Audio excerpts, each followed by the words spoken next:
Yurika, welcome. How are you today? Hi, I am amazing. How are you? I am amazing as well. It's so good to have this time with you because, as we were just sharing before we clicked on going live, many people might be going into 2021 without a goal, mindlessly.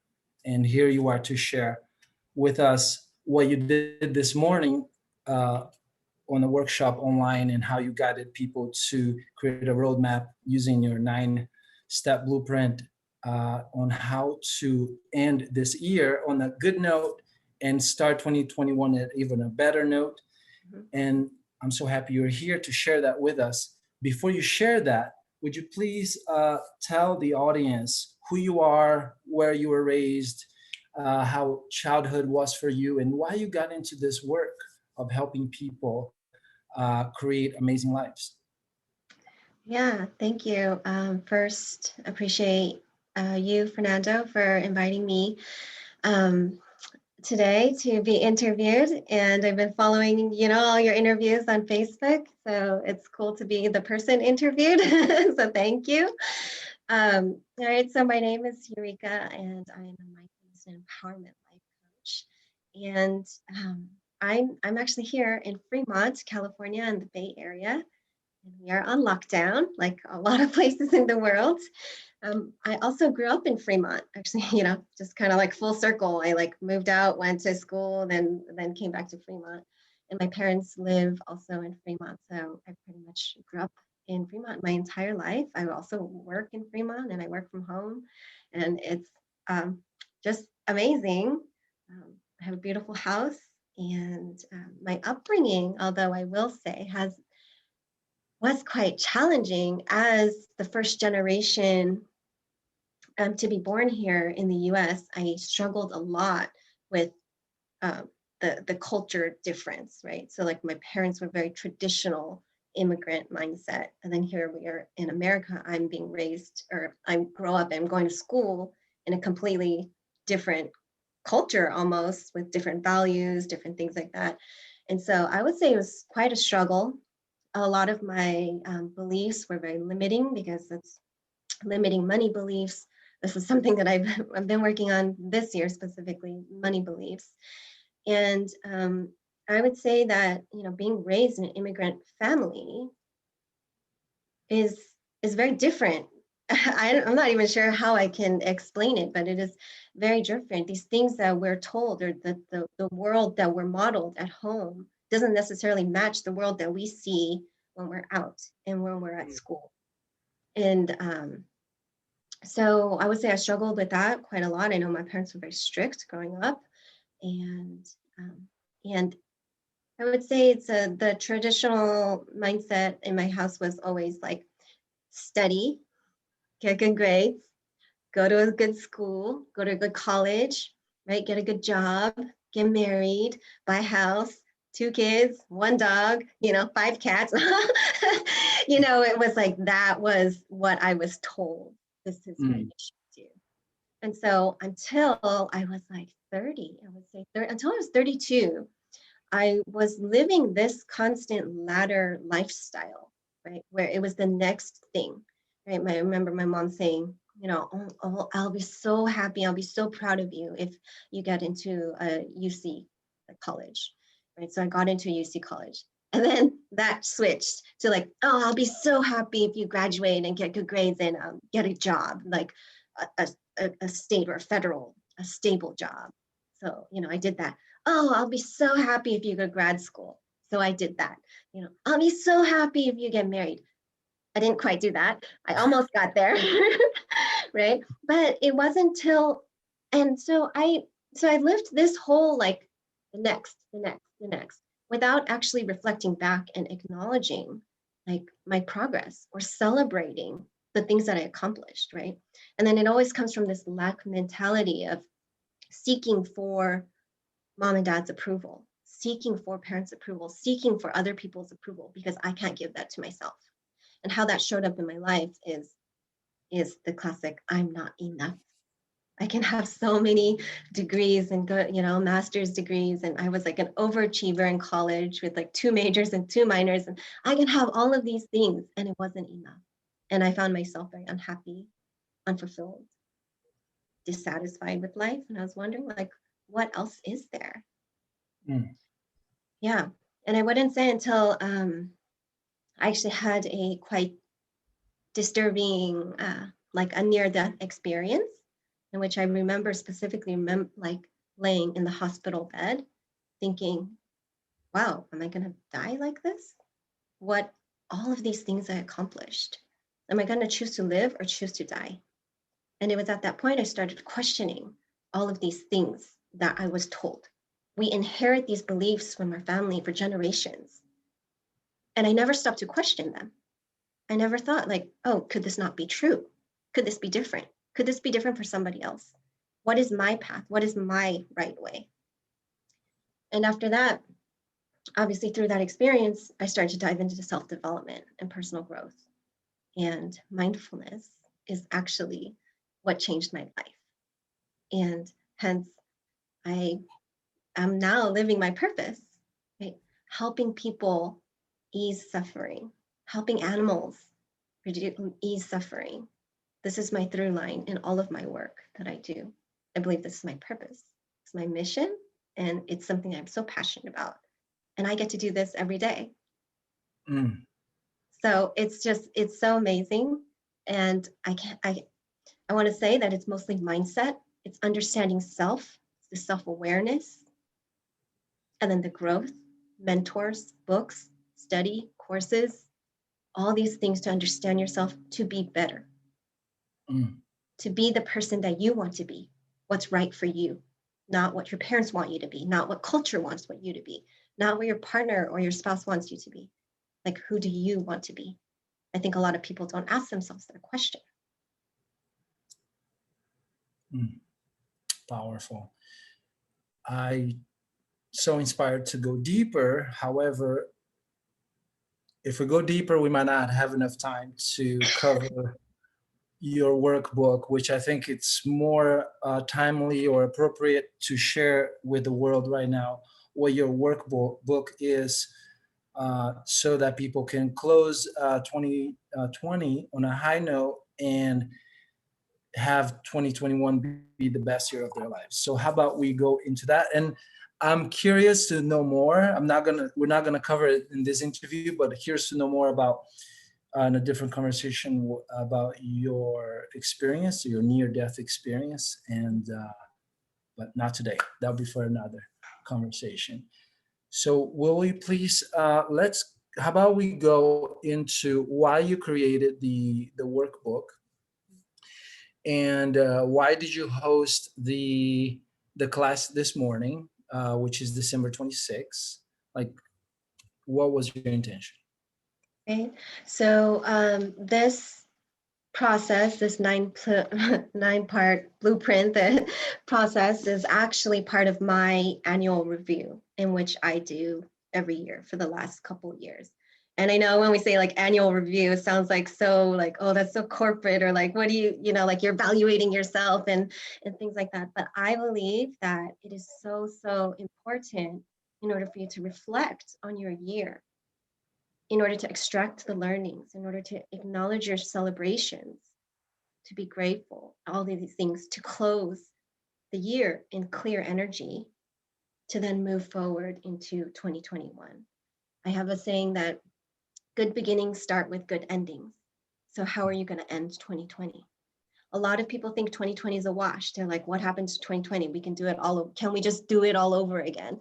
Right? Like all these things happen, all these negative things happen and things like that. But I'm going to say that's all about perspective.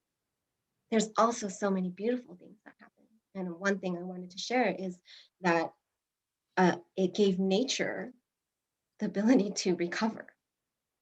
And if you just like Google some of the images, it's just amazing how much actually nature recovered during this time while we've been on lockdown. Just the pollution, air quality. You can see the Himalaya mountains for the first time in 30 years from 100 miles away, things like that.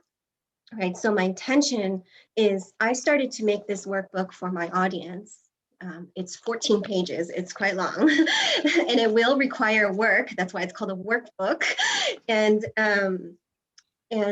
I saw two types of people at the end of the year. Mostly, I saw people just going mindlessly into the next year, hoping that it's going to be something different.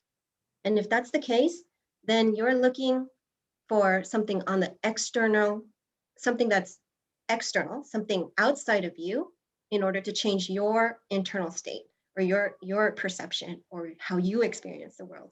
In reality, it's shifted. If you're good inside, it's going to show outside, no matter what the circumstances are. January 1st, guess what? We're probably still in lockdown, right?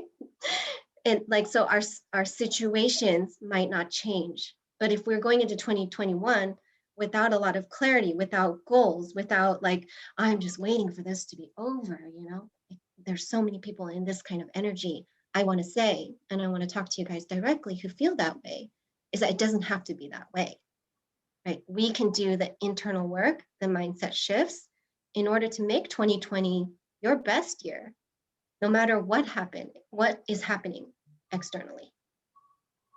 So that's my motivation, and it's just been my process, and that's why I hosted the workshop. I was like, if this is my process, this is working for me, this works for my clients that I coach, why not give it out to the masses? And thank you so much. The link is in the description.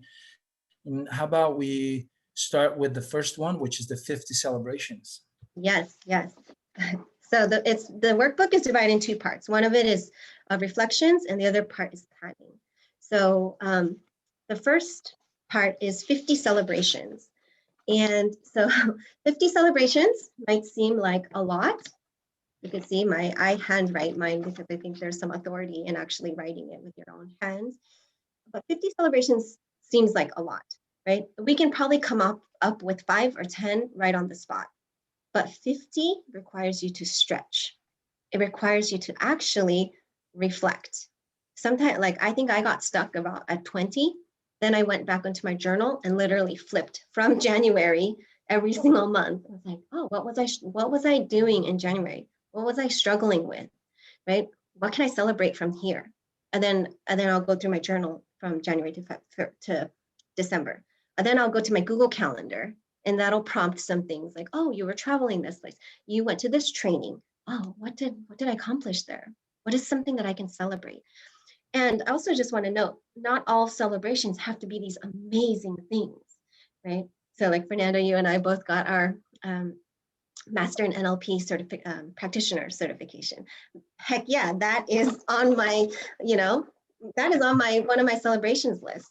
But some other things that are on my celebrations list that might not feel like to other people or even to myself actually, that I, was not so much of a celebration was, what did I put? I put, I did my own taxes. I was like, okay, I'm in April, or like before April, March, I think I filed in like March. I was like, I'm going to do it myself, right? But I didn't actually think that this is a celebration. But filing taxes when you have your own business and you have loans and you have investments is quite a lot of work, right? I can acknowledge myself for that, but I didn't think about it. So how many areas in our life, or how many things do we do that we don't actually sit and celebrate and acknowledge ourselves for, right? I would say for anybody who's watching, even if you do this first page, even if you do 50 celebrations, you're going to feel differently, because then you're going to look at it and you're going to go, wow, I did so much. I didn't even realize. I thought 2020 was a waste, but look at all these things that I did do. It's so, so powerful. May I share a couple things that's coming up to me? For those of us that don't journal every day, what we could do is look at our photo gallery. Yes, that is also a really good, that's a good one. So look at a photo gallery so you can see what you can remember to celebrate. And also your social media feed. What did you post? Yeah. What did you, so that, look at those two things to get more ideas. I love the Google Calendar because that's the first one I thought of. For us, like people who need to be really organized and everything has to be on the calendar, Google Calendar is going to save your butt. Yeah, it's like, some people ask me, what were you doing? And they say a month or a year. I go, let me look on my Google Calendar. I'll tell you. So after the 50 celebrations, what is next?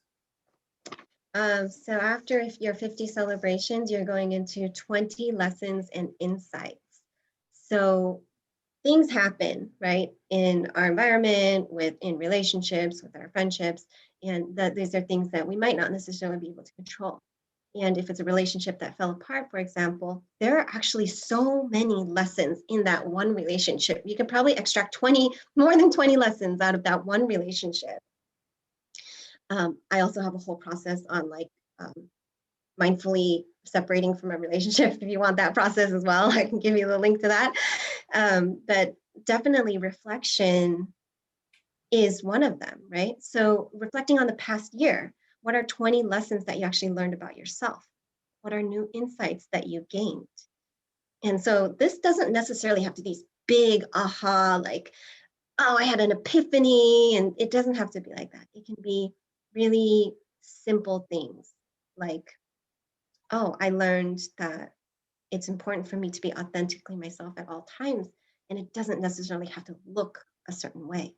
And these are one of the insights that I wrote from my last year's journal. So, we had a really difficult year this year. We had a lot of changes. We had to adapt a lot. How did you adapt? What did you learn? These insights and these lessons is what allows us to grow, because otherwise we just go into the next relationship making the same mistakes. We go to the next job making the same mistakes, and we're doing the same things over and over and over again. Studies say that we actually 95% of what we think about is actually repeat thoughts from yesterday. So it's like, what are you actually repeating every single day to yourself? And what is the 5% that you can't change? So this cannot happen unless you actually look and reflect without judgment. And I say without judgment because a lot of times our experiences are colored by our emotions. So where can we step back, look at it objectively, take off all the filters and the baggage and the dark shades and sunglasses? Be like, if I were to look at the situation neutrally, what did I learn about myself? It's super powerful to be able to do this. And if people are doing this work and they might come to a realization, or they might get very emotional about it, what would you tell them to do in order to complete the workbook? Because this work is work. And This stuff is not easy. I mean, it's not easy, but it's worth it. and if someone gets, perhaps tears starts coming down, or they start feeling sad, I did, what yeah, can they do to honor those emotions and keep going? yeah. So I actually, literally after my workshop, I had one of my clients reach out to me in this particular exercise for 20 lessons and insights, said she was bawling her eyes out during doing this. And I said, that's okay, honor it.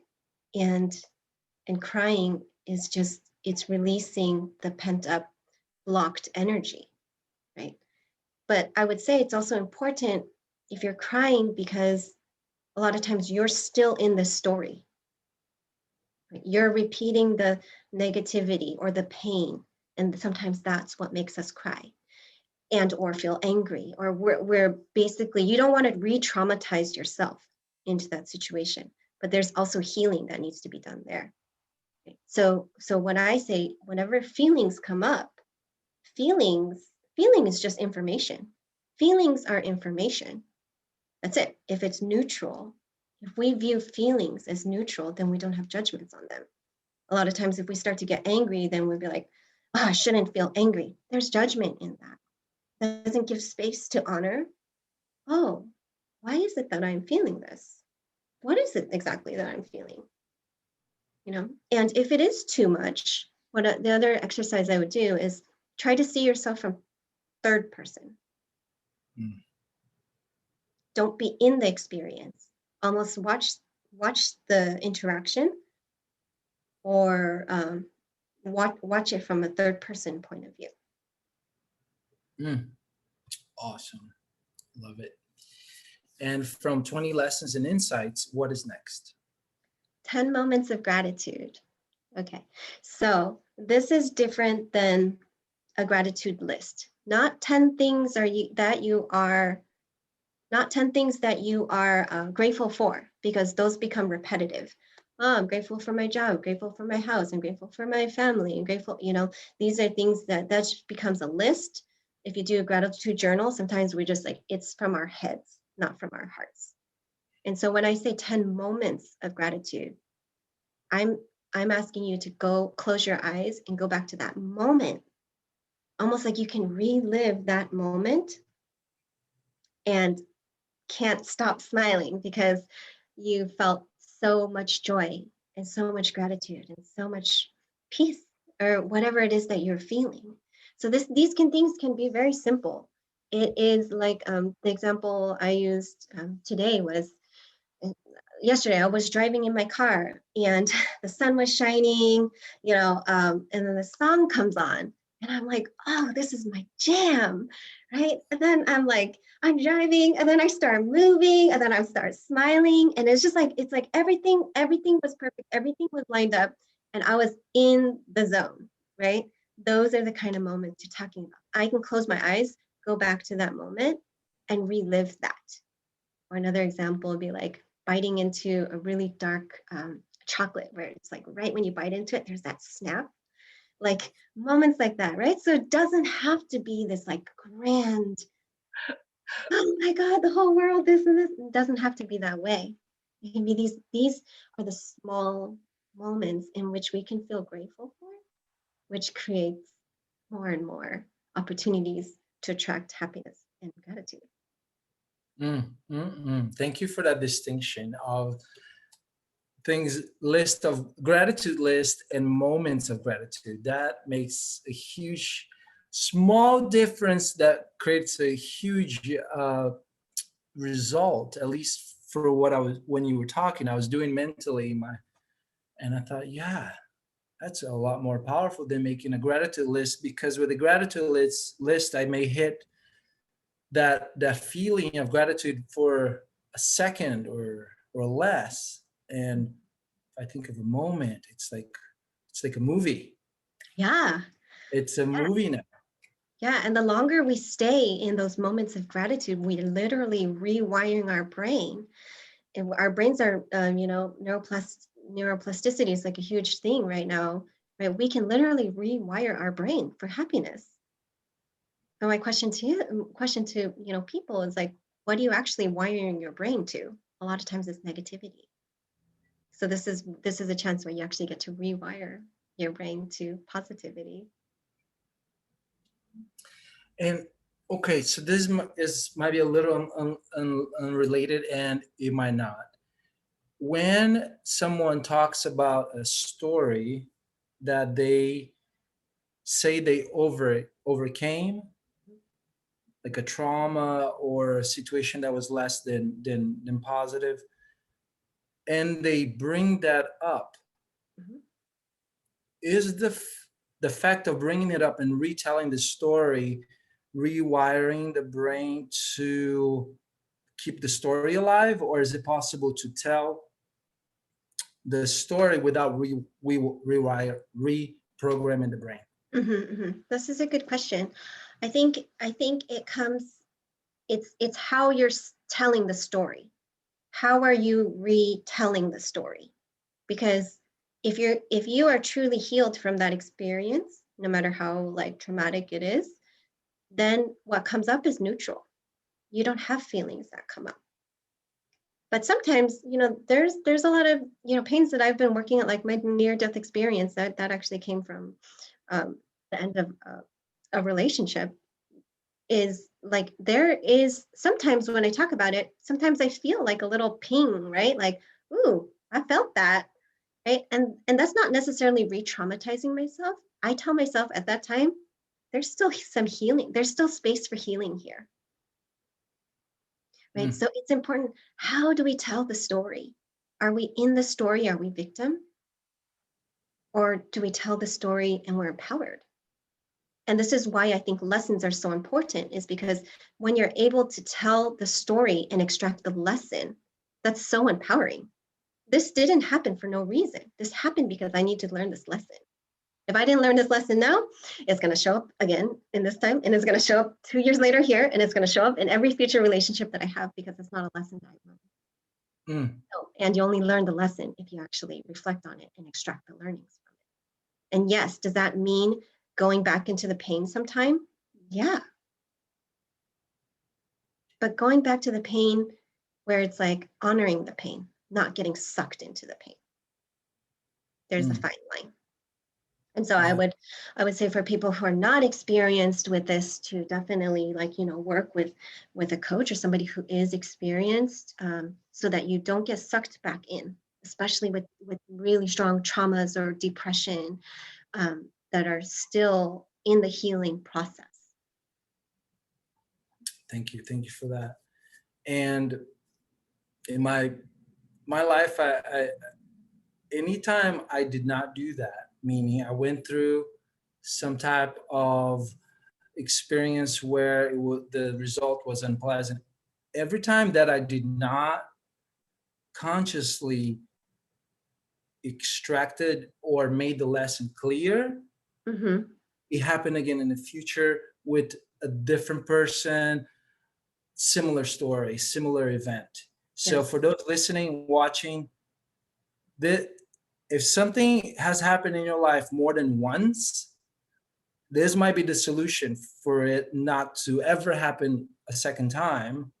If it's something unpleasant, which is write down what the lesson was, write down what the insight was, so that once you get the lesson, you'll be bringing it from the unconscious to the conscious, and it'll be clear now for you that you don't have to repeat the patterns. You can have new patterns, and while preserving the lesson. Yes, exactly what you said. If something is showing up multiple times in your life, it's a pattern, and you're the person who's responsible for that pattern. So if you have the awareness to be like, I'm going to change this, I need to first identify the pattern and choose differently. And in order to do that, you have to extract the learnings. And it's so empowering if you can look at every experience neutrally. And some of the questions I ask myself is like, where am I responsible in this? What part did I play in the outcome of this? There's so many learnings in just those questions. Indeed. So from the lessons to the moments of 10 moments of gratitude, what is next? Right. The last part of wrapping up 2020 is 5 things you're ready to release. Right. So these things this might be the easiest part. It's like, yeah, I'm ready to like let go of this and let go, 5 things that you're just like, I'm done. I'm done with this. I'm gonna throw it out the window. This means like, this might be like cigarettes, this might be alcohol, this might be, unhealthy relationships, unhealthy people. Unfortunately, sometimes it's like in order for us to be strong and to be vibrant and to operate at a high frequency, we cannot be in this negative, dark space. Right. So my question is, a lot of times it's like, are you willing to do whatever it takes to actually release those things? Are you willing to change your environment? Are you willing to, let go of certain friendships? These are difficult questions. I had somebody ask in the chat earlier today, what if it's your family? That's tough. But there are some strategies in which you can do. It's like, what if it's a person you're married to? Oh boy, let's not get there. You might need some relationship coaching. But family is really tough. I'm not going to discount that. And okay, yeah, so 5 things you're ready to release. So this could be feelings, this could be environments, this could be relationships. And when you were talking about environment, I got present to how environment is, it's almost 100%. Like how environment, at least to me, my life path, environment, how it shapes, it helps shape thought, feelings, actions. And environment includes people, includes the neighborhoods, includes your home, Mhm. um, your bedroom, your kitchen. Like environment can set you up for success or not. Mhm. So I've been really taking that so seriously for the last 2 months about environment. And for the people that have the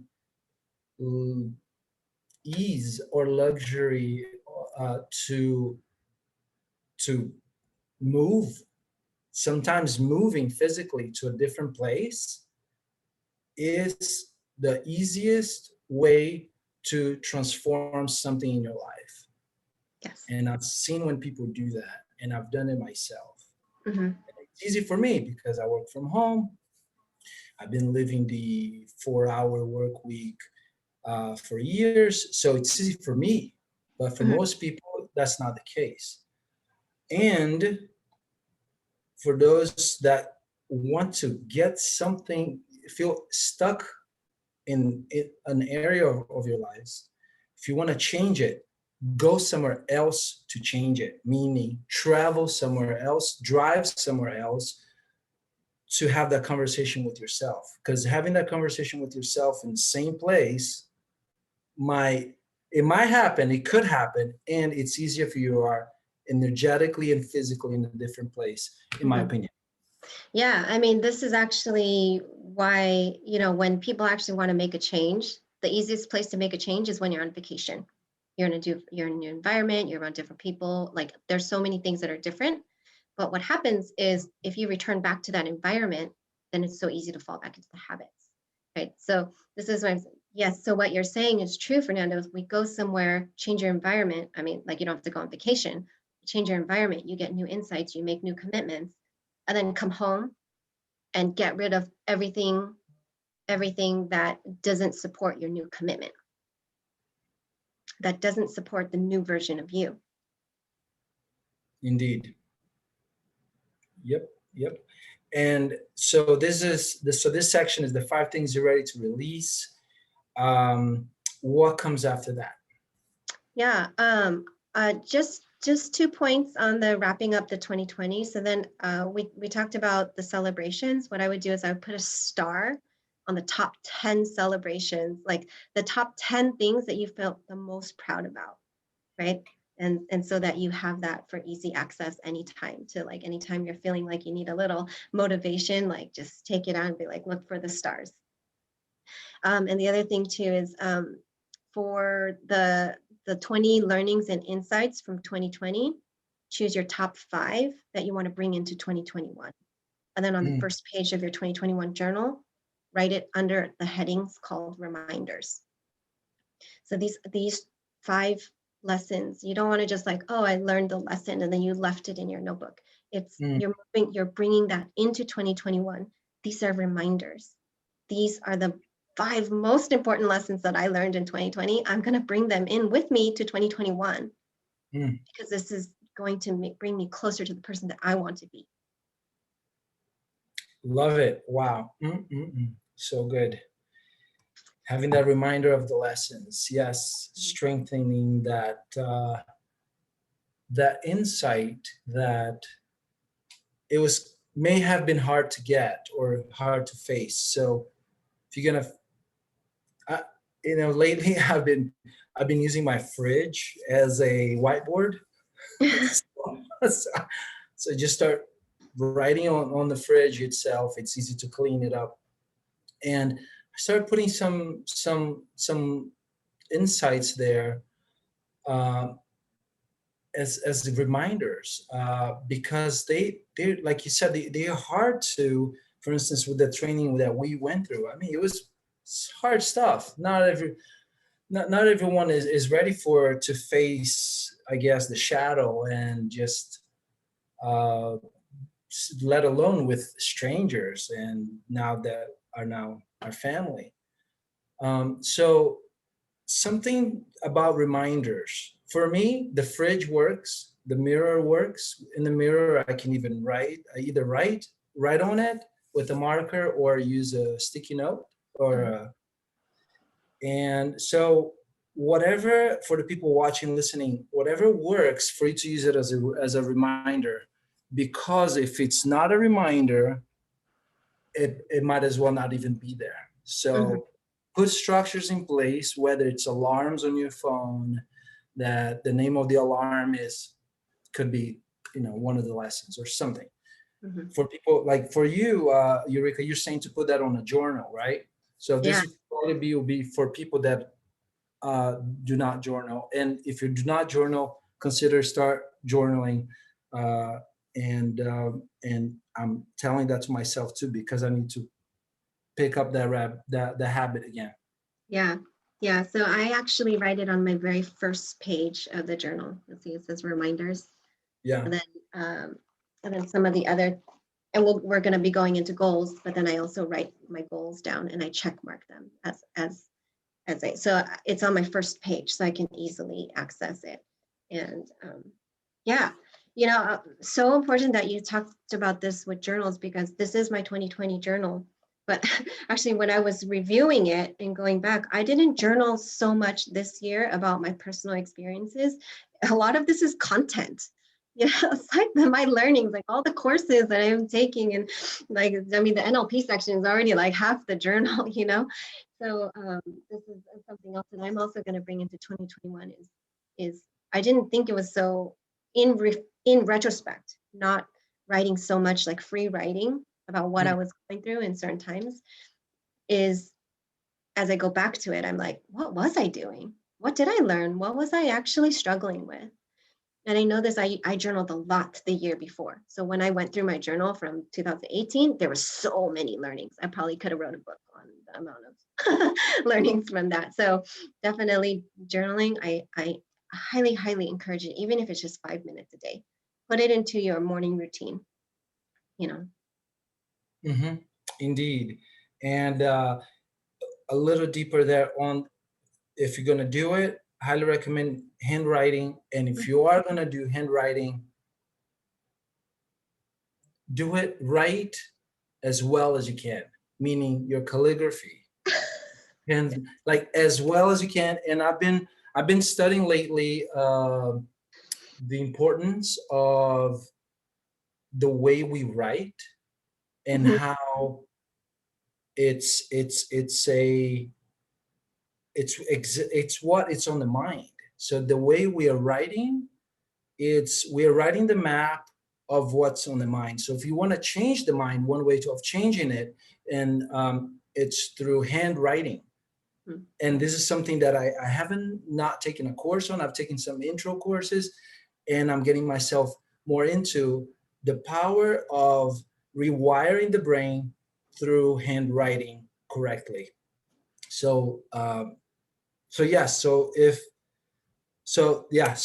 journal. If you're gonna journal, then put some intention on how you write the letters, Mhm. and uh, and then yes, and something regarding something that came back to remind me about the fridge. Something that one of my goals is to get to say 100 push-ups a day. So I put on my fridge. If I'm going to open the fridge, I have to do 10 push-ups every time I open the fridge. So That's I a good. cannot open the fridge if I don't do 10 push-ups. So some of you might want to use this as well, and just write on your fridge or put a sticky note there if push-up is something important for you. Yeah. So how about after wrapping up, putting this reminders, what is next? All right, now we get to go to the fun part of building and creating our 2020, right? Who we want to be, what we want to accomplish, all of these things. But I think also to understand, like a lot of people make New Year's resolutions, but mid-January, February, studies show that 80% of people fail, right? So, and there are some reasons why they fail, right? One of them is that they're not clear. They're not clear about what they want. They will just say it. Oh, I'm 2021, I'm going to be healthy. Oh, 2021, I'm going to like lose 10 pounds. It's a little bit more specific, right? But then like you got to break to even like, if you want to lose 10 pounds in 2021, by what month, right? And then you break it down from there. Okay, by June, all right? So if by June, then how many pounds do you need to lose per month? How many pounds do you need to lose per week? The other thing too is people don't track progress. So if you can't actually track progress, then you don't know that you're making progress, and progress is motivation. So, tracking progress is also really important. Accountability is huge, huge, huge. And we'll go, this is actually one of the parts of the 9 is how do you keep yourself accountable? So there are some other reasons why New Year's resolutions fails. It's important. I'm bringing it up because it's important to understand that in order to be successful in your goals, you also need to know why it doesn't work. What doesn't work, so that you can choose differently. Right. So going to 2021. So the first thing is I originally put 20 goals and intentions for 2020. You can change that to 10. And so there's a quote that says, the past doesn't equal the future. And I'm going to add to that, unless you choose to live there.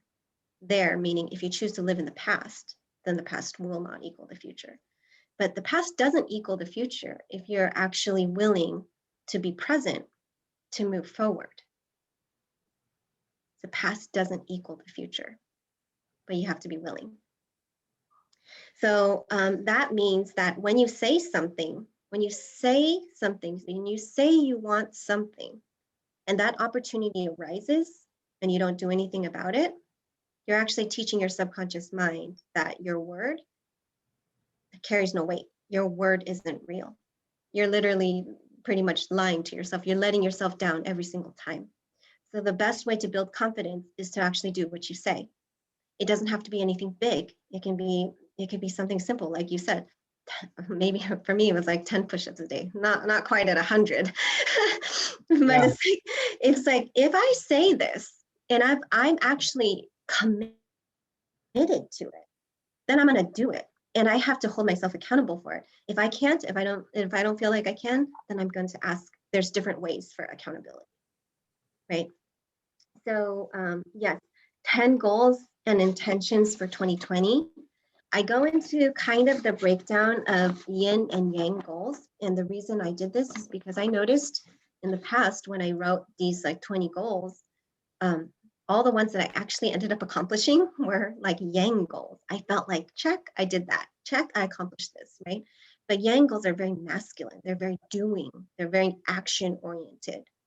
And then I was like, wow, where's my feminine yin goals? Where's my beingness in this? How am I being in this whole year while I'm doing? Because then and what's so important about understanding this is that the balance of both is what allows us to be successful. Because if you're too much in your masculine, you're too much doing, you're going to get burnt out.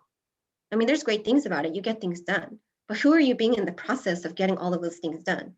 High stress, constantly tired, your relationship, maybe you don't show up for your relationships, as you don't nurture your friendships, all of these things because you're too busy doing. Right? So you have to incorporate some of the beingness in there too. Who am I being? What kind of person do I want to be? One of my yin intentions was be love and kindness, be meta in every action and interaction. Right? So a yin intention is different than a yang goal. But in order to be successful, it has to have both. Just like in life, we have to have a balance. Wow, that's powerful. So are you saying then that half of the goals should be, say, feminine energy, half of the goal is masculine energy? Yeah, so in this workbook, you'll see it'll just say like first, like just list 10, 20 goals, whatever. And then look, and I don't even actually explain yin, like in today's workshop, I was like, okay, here, 5 minutes, list your goals and intentions. And then after the 5 minutes, I said, look back. Were they mostly masculine goals? Were they mostly yang goals? Or were they mostly yin goals? And then if so, how can you incorporate both? So either if it is related, then you can incorporate it. Otherwise, sometimes if they're not related, what I do is I'll list my yang goals and then I'll list my yin intentions. So you can also separate them. It's kind of what works for you, but it's important to have both. Could you give an example so that the audience can grasp this a little? Example of a yin goal and a yang goal? Yeah. Mm-hmm. Okay, so let's see, for yin intentions, mine, it could be, I also think yin goals might be a little bit more vague, right? It's like, I think I gave the example of be loving and kind meta in every action and interaction, or practice self-compassion, or foster deep connected relationships, things like that. These are very gentle, they're very soft, they're feminine. It creates space. It gives us the space, the freedom, the flexibility to be able to cultivate that. As self-care or something like that might fall under yin goals. Now, yang goals, and now we're talking about SMART goals, right? Is it specific? Is it measurable? Is it attainable? Is it realistic? Is it time bound? These getting clear about your yang goals is also really important, because what happens is it gives us clarity. And when we have clarity, then we know how. A lot of people just put in a goal, they don't have any clarity. They don't have the how. No, you have to have the intention and be clear, and the how will figure it itself out. So yang goals might be like, make X revenue in business by Q1, travel to a new country that you've never been to, attend 3 in-person live workshops. These are very like, can you check mark it? It's black or white. Did you do it? Did you not do it? And also, I just want to say, like, I'm overachiever. I put like 20 goals, right? I think in the workbook I put 10. I have you write 10. But if you put 20 goals, and then in the end of the year in 2021, if you're looking back and you didn't achieve all your goals, don't be hard on yourself. Celebrate the ones that you did accomplish, right? Because your goals might be very, very big. And we only have 24 hours a day. So one more thing that I wanted to add about your goals. So after your 10 goals, what you're going to do is you're going to choose one, and I call it your crazy ass goal. Like, what is your crazy ass goal for the year? That if you were to achieve or do this one thing, that you would be so proud of yourself. You didn't have to accomplish any other goals if you did just this one thing. Yeah, this is so interesting, because my crazy ass goal for 2021 is to start a nonprofit for animal rescue. And I didn't, earlier in December, I was thinking about it. I've been thinking about it for 6 months, and I was like convincing myself out of it. But once I wrote it down, I already started taking action. I didn't wait till 2021. I'm already on the phone with people that I'm gonna collaborate with. I'm already online looking at what kind of forms I need to fill out, right? So the action and the how fills itself up already once you set the strong intention and goal. The how, your brain will figure out. If you can get coaching and you have a performance coach or any kind of coach, for sure, they're going to support you on the way. I don't do these things by myself, right? I have pod accountability. I have a business coach. I have mentors. I have all these community to bring with me, to raise me up, to support me. I'm not solo on my own. You can't do this on your own. And one thing that when you're talking about goals, I remember Dr. Matt speaking about the importance of celebrating at 90%. So when we get to 90%, celebrate and set a new goal before getting to 100. Oh, I do remember this. Yes. So when you get into 90, set a new goal. Celebrate, and at 90, set a new goal. Mhm. And keep that going. Keep that momentum. Yeah. That makes Um, sense. And so to break that down a little bit more, so like if you made a goal of like, I'm going to have 10 paid VIP clients this year, right? So at 90%, person 9, you can celebrate like, woohoo, I got my goal, because that celebration and that progress, that momentum is motivation for one more. And then at 90, you set your next goal so that now you're up leveled, now you're the next level. And then you go next level, right? But it's not, oh, if you set 10 and then you got 10, it's like, yay, I got my, and then you have to wait till the end of the year to then goal set again. No, like I know right now we're talking about goals because, it's the end of the year. It's important to evaluate your goals every 30 days, every 60 days, every 90 days. I'm setting new goals. This is the mind of a high performer, right? I don't wait to December to then all of a sudden set new goals. I mean, I have my solid goals for the year, but if new goals arise, once I check them off, I'm like, new goal, next goal, let's go. This is what keeps your energy, momentum. Indeed. And plus, a month from now, after working on that goal that was set, say today, and now it's January 26th, you've been working on that goal for say 30 days, you become a different person who then realizes, okay, I need to set a different goal. I need to shift a little bit here, because we will never know the whole blueprint or map of until we take the first step, and the second, the third, the fourth. So it's like, I only flew a plane once, but I've heard this story told many times that a plane is off the course most of the time, and it readjusts and readjusts. And then a minute later, readjusts. It's never on the correct path 100%. It's always readjusting, and something that we can do for ourselves as we take action.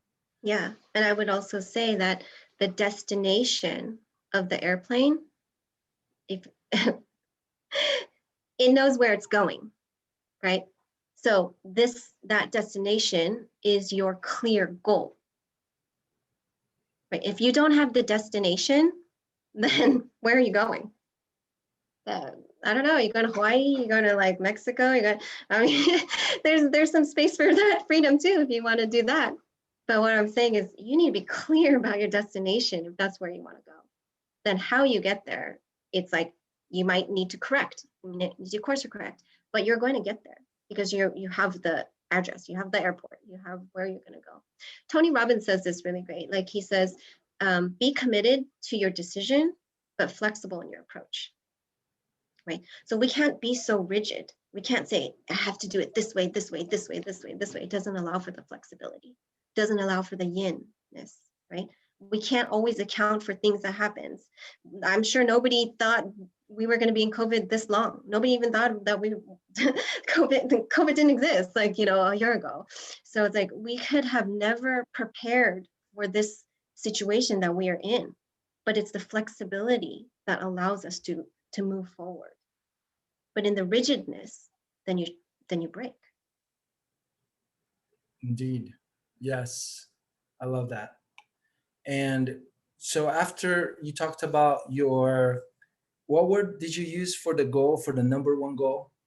Crazy ass goal. Crazy ass goal. So once we have the crazy ass goal, going down here I'm looking at your workbook.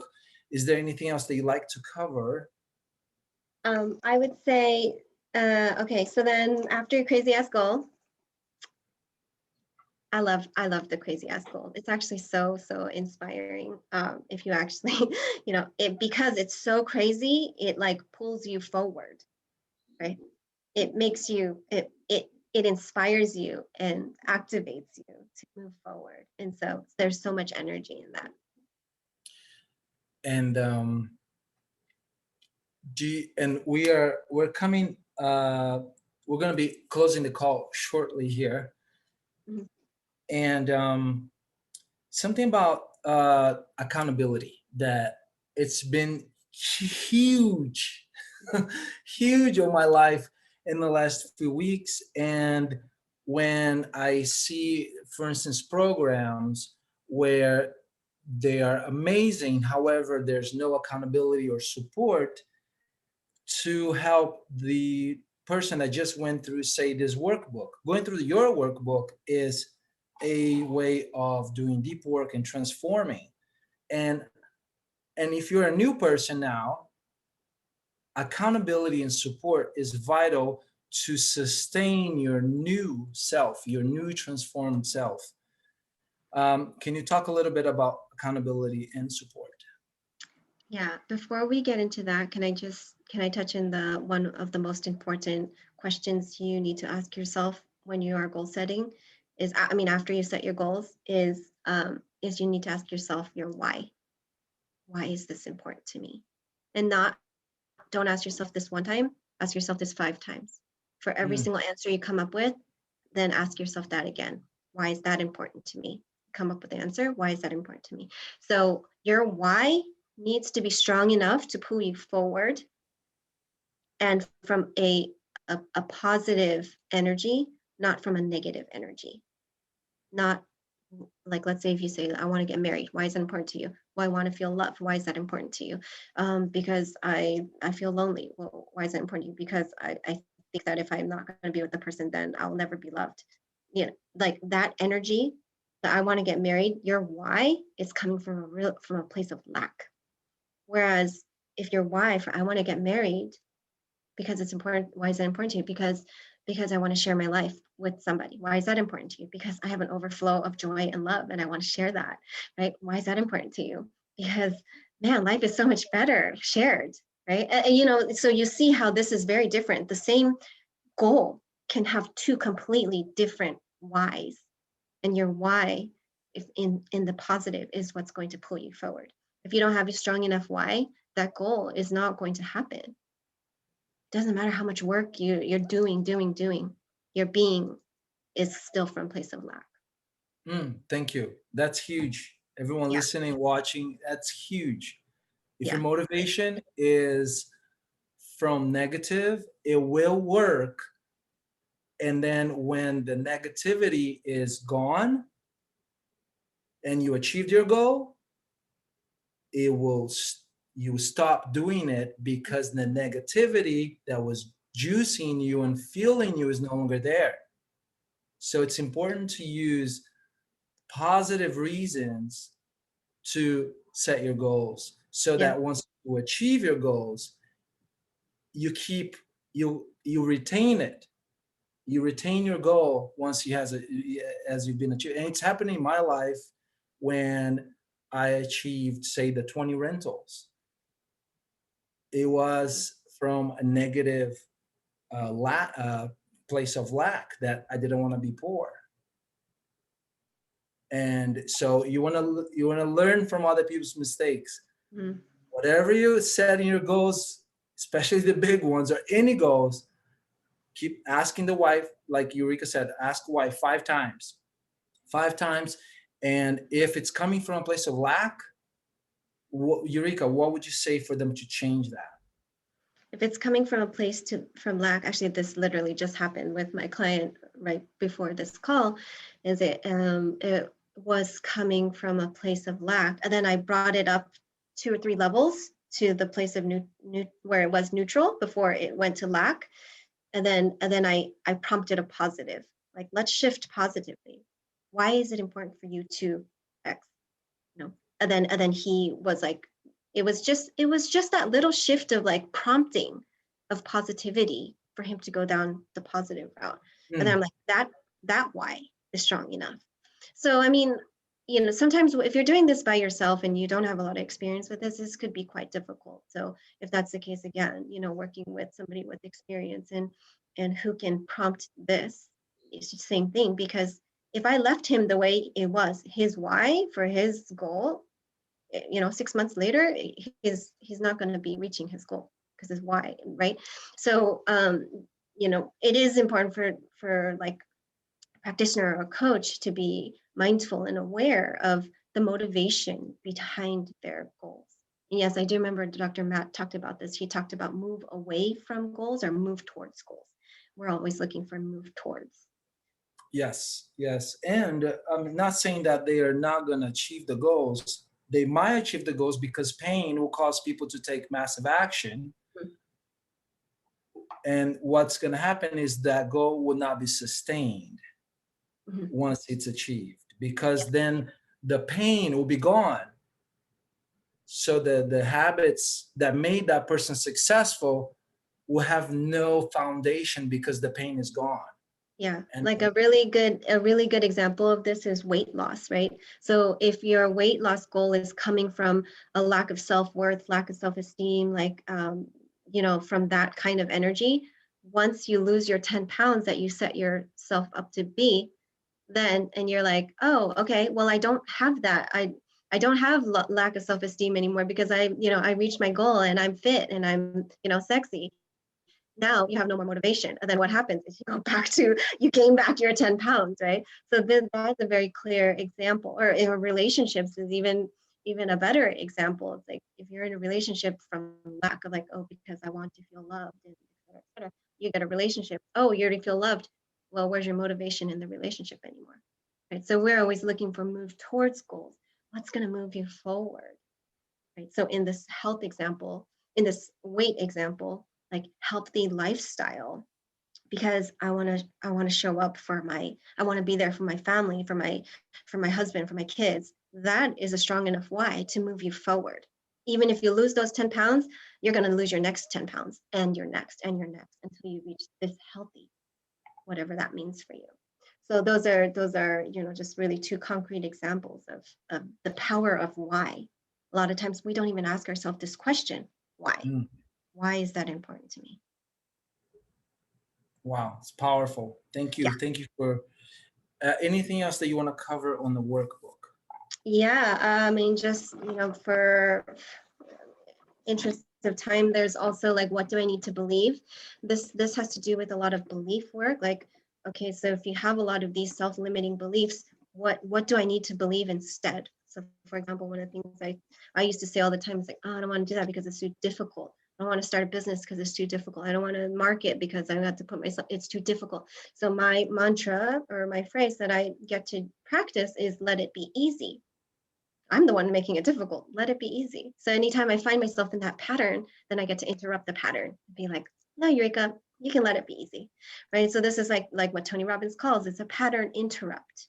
We get to interrupt that pattern and then create a new pattern. So obviously belief work, as you know, Fernando, is more than just the conversation that we can have in like 1 minute. Yeah. So definitely listing things of like, what do I need to believe instead? And then lastly, how would I stay accountable? So studies show that 80% of New Year's resolutions don't work or they fail, right? And it's because like we don't believe in ourselves. And I talked about this earlier today or earlier in our session, but what are some ways that you can actually keep yourself accountable? What are 5 ways which you can keep yourself accountable? This is going to be different for every single person. I have some examples listed on here as like have an accountability partner or put my goals in a visible place and read it daily like you do, right? This is where our subconscious mind is so primed for in visuals. So if you're like very like post-its, have post-its. I have this like, the wall size post-its. I have those. If I like writing on that, it's in my face. I get to see it every single day, right? Because you can spend 6 hours and to do this workshop, do all this work, and you never look at it again. Well, you might as well have not done it. If you put in work, then you got to keep yourself accountable. You got to put your goals in a visible place. You got to keep reminding yourself. You got to surround yourself with like-minded people who raise you up, not pull you down. Like-minded people who build you up, who believe in you. These are the kind of people you need to be around. You need to have mentors. You need to have coaches. You need to have, whatever it is to keep you accountable. And one of the best ways to keep yourself accountable is make it public. Yeah. Ben, we will not keep our words to ourselves, but if we make it public, oh heck, if you made it a Facebook Live, Yeah. you bet you're going to keep yourself accountable because you're keeping yourself accountable to thousands of other people, right? All these thousands of other people now know what you just said, yeah, what Mm. you said to yourself.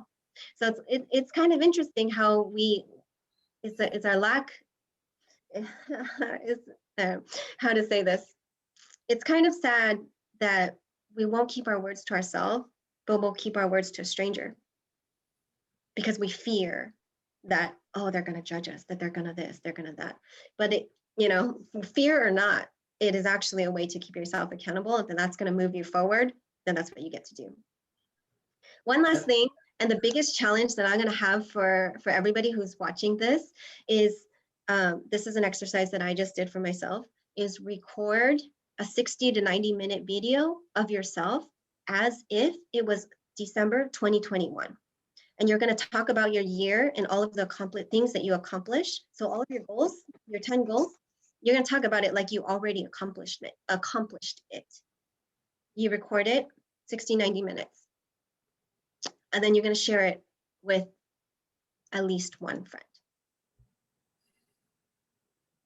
That is my challenge. It's a stretch, but it's so powerful. Mm. I know I So just gave you guys a heck of a lot of homework because this workbook will probably take you a couple hours, and then you're like, now I have to record a video and now I have to share it with somebody. But hey, if you came here to do the work, right? And personal development is not easy, but it's so worth it. If you want to be a different person in 2021, you got to put in the work to be a different person. Who you are in 2020 is not enough for you to achieve all your goals that you set out in 2021. So you need to up-level yourself. That's all indeed. I gotta say. Wow. Thank you. Thank you so much. I'm so grateful you got to share with me and the audience your gifts. It's clear that you have put in so much work in yourself and in also in your life, in the lives of your clients. And thank you for giving this gift, because I can only imagine the hours that you had to put in to make this workbook Yeah. available. The link is in the description. For anyone who's interested in working with you, how do they go about reaching out to you? Yeah, well, so my website is yurikavu.com. That's YURIKAVU.com. Maybe you can put it into the description later, Fernando. And also, we can also put in what I am doing for my workshop attendees from today, as well as all of your audience as well, is offering a free 30-minute coaching session on getting if you have any questions or need clarity on any part of this workbook, getting down to your why, or getting clear about one of your yang goals, or laser focusing on one of these goals. Let's talk about your crazy ass goal for the year. Let's get super clear, because if you're getting stuck on your own, sometimes you need help. And so I am offering that call for anybody who watched this webinar, or this interview, as well as anybody who was part of my workshop earlier today. It was so amazing. We had like 50 people. People were like, I was watching the video. People were like, so like, oh my gosh, like it was so cool to see people like do the work, and it was really inspiring. And people also got to share their goals like in the chat and just reading it. And it's just this kind of energy and this kind of high vibe is what we need, right? Thank you. And is there something to do with support? I believe that this work can be very intimate. So for people to share this with maybe some of their friends, they might not feel like they might feel like it's not the right vibe. So is there a community? Have you created a community of people that like your work, where they can assemble, or they can come together and they can share? Or are you still building that? No, yes, I have that too. So if you go to my website, my Facebook community is called The Mindful Life. And there's might be a couple Mindful Lives, but anyways, you'll see the one with my picture. And or if you go on my website, any of the social media buttons, the Facebook one, it'll take you to my Facebook page. And or you can send me a message. I'll pop you in. It is a private group. It won't show up if you just search for it. So you do have to be approved into there. But yeah, definitely some people ask questions. It's a community of support. I go in there at least once a week and provide some content or some quotes or something to really continue being. My goal is to feed, right? To provide for people to get out of this constant state of reaction that we're in. Like we get to choose to be different. Awesome. Yurika, thank you. It's been an honor, a pleasure. It's been fun learning from you and sharing this hour or so with you. And thank you for the gifts. And everyone else listening, watching, share this with people you feel need to hear this message. Reach out to Yurika. Do the work. The link is in the description. It's a gift. Telling you, this is worth. If you do the work, you won't be the same. You'll be improved. And something that's been coming to me a lot lately on transformation and changing, because I've changed so much, so many times in over the last, say, 15, 20 years, is that there's a part of me that was afraid to change too much because I would forget who I was. And I tell you, it won't happen. You can change. You can change, okay? You can change. You will remember everything. You will remember what your job is. You will remember who your parents are. You remember everything. You just have less baggage and you have clarity. And you get to make different decisions. So this image that just came to my mind is a snake that gets to shed its skin every single, I don't know how often they shed the skin, but when they outgrow their skin, they shed their skin and grow new skin, right? So this is us. We are in this constant state of transformation. But if you choose not to grow, then you're in this snake skin and you're getting squished and squished and squished, and that's as far as you're going to grow. Right? But a snake is always going to be a snake. You're not going to forget who the snake is. Not going to transform into a bird. Kind of to what you were saying. Like you are going to remember who you are. Your values are going to still be the same. Or your values might change, but it might be better. Yes. So embrace change, because change is the only constant. Yes. Yurika, thank you so much. Look forward to chatting again and connecting again. Everyone watching and listening, thank you for joining. Please share, like, comment, do the work. The link is in the description, the workbook. And until next time, have an awesome day, evening, or morning. Awesome. Bye-bye. Bye.